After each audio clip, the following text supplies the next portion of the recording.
Assalamualaikum warahmatullahi wabarakatuh. Perkenalkan, nama Ustazah Rohaya, dipanggil Ustazah Oya. Ustazah mengajar pelajaran PAI atau Pendidikan Agama Islam. Nah, untuk pertemuan pertama ini kita akan masuk ke bab 1 dengan judul Lebih Dekat dengan Allah Subhanahu wa taala, yang sangat indah namanya. Nah, berbicara lebih dekat dengan Allah, otomatis kita berbicara tentang keimanan. Nah, iman ada dua arti, yaitu yang pertama arti secara bahasa, yaitu artinya percaya. Iman secara bahasa artinya percaya. Iman juga diartikan secara istilah.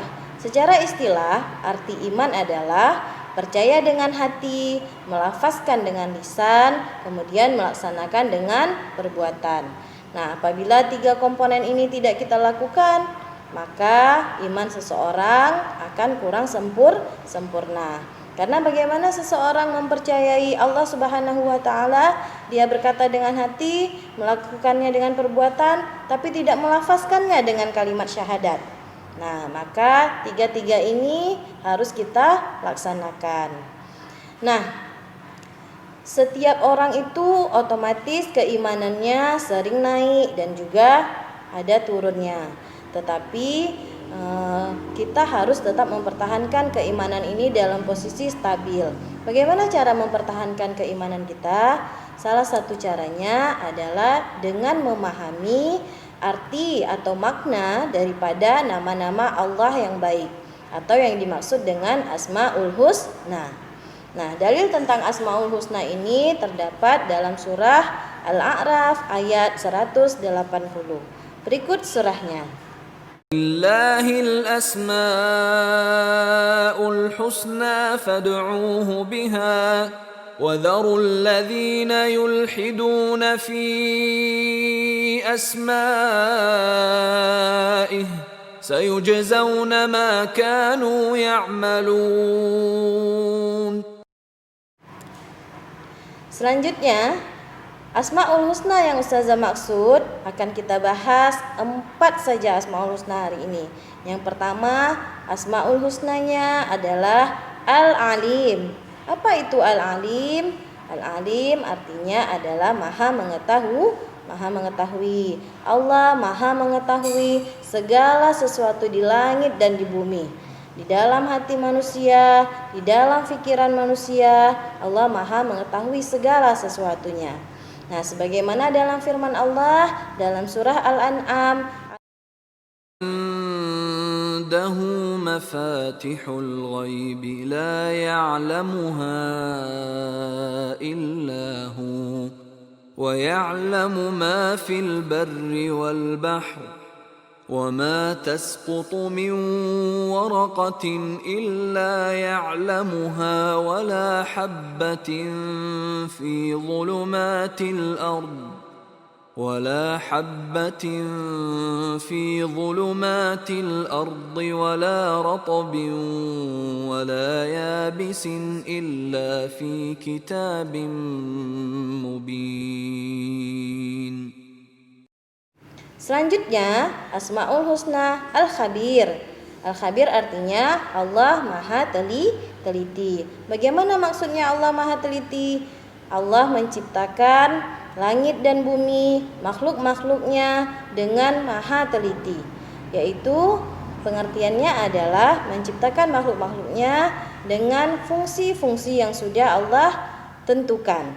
Nah, sebagaimana dalam surah At-Taubah ayat 16 Allah sebutkan wallahu khabirum bima ta'malun, yang artinya dan Allah maha teliti terhadap apa yang kalian perbuat. Nah, bagaimana yang Allah ciptakan, bagaimana yang manusia perbuat, itu Allah maha teliti.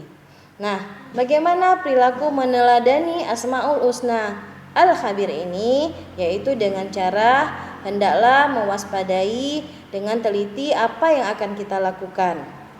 Seperti misalnya akhir-akhir ini, tahun-tahun belakangan ini kan sedang viral-viralnya media sosial. Nah, di media sosial ini kita tidak boleh memposting hal-hal yang tidak baik atau yang negatif. Karena hal-hal tersebut bisa menjerumuskan seseorang ke dalam penjara atau bisa diproses secara hukum. Nah, selanjutnya Asmaul Husna As-Sami'. As-Sami' artinya Allah Maha mendengar. Allah Maha mendengar segala sesuatu, suara apapun itu yang terdapat di alam ini, termasuk suara hati manusia. Sebagaimana Allah jelaskan dalam surah Al-Baqarah ayat 256. Wallahu sami'un alim, yang artinya dan Allah Maha mendengar lagi Maha mengetahui. Jadi Allah mendengar apa yang kita sebutkan di dalam hati kita walaupun orang lain tidak mendengarnya. Bagaimana perilaku meneladani Asmaul Husna As-Sami ini? Yaitu dengan cara mendengarkan orang lain yang sedang menasehati atau berbicara dengan kita.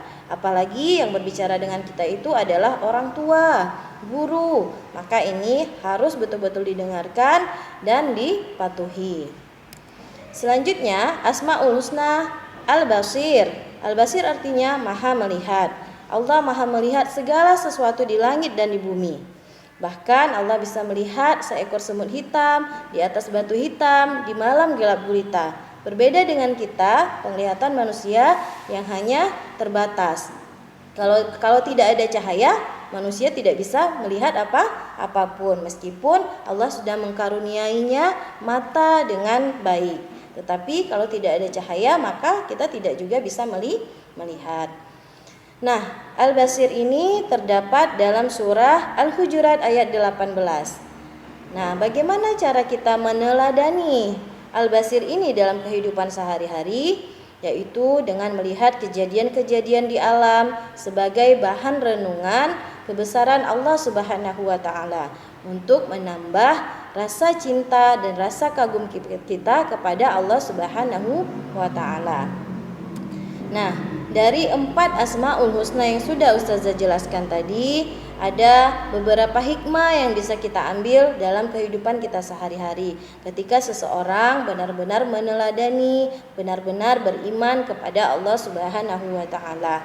Hikmah yang pertama adalah seseorang yang beriman kepada Allah akan selalu mendapatkan pertolongan dari Allah Subhanahu wa taala. Karena dalam masalah apapun, tiada seorang pun, tiada sesuatu apapun yang bisa menolong kita kecuali Allah Subhanahu wa taala. Nah, selanjutnya hati menjadi tenang dan tidak gelisah. Kenapa? Karena seseorang yang mencintai Allah, yang beriman kepada Allah, maka dia akan mengadukan segala keluh kesahnya hanya kepada Allah Subhanahu wa taala. Nah, jadi yang lagi galau-galau, yang lagi nggak semangat, maka adukanlah masalah-masalah itu kepada Allah Subhanahu wa taala.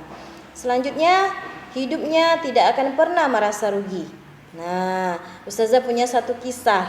Jadi ada seorang petani itu di masa Covid ini tanamannya, tumbuhannya yang sudah bisa dipanen itu tidak bisa dijualkan ke pasar. Kenapa? Karena di masa Covid ini sangat sedikit pembeli. Orang was-was ketika ingin membeli. Nah, apa yang terjadi? Apakah dia rugi? Tidak.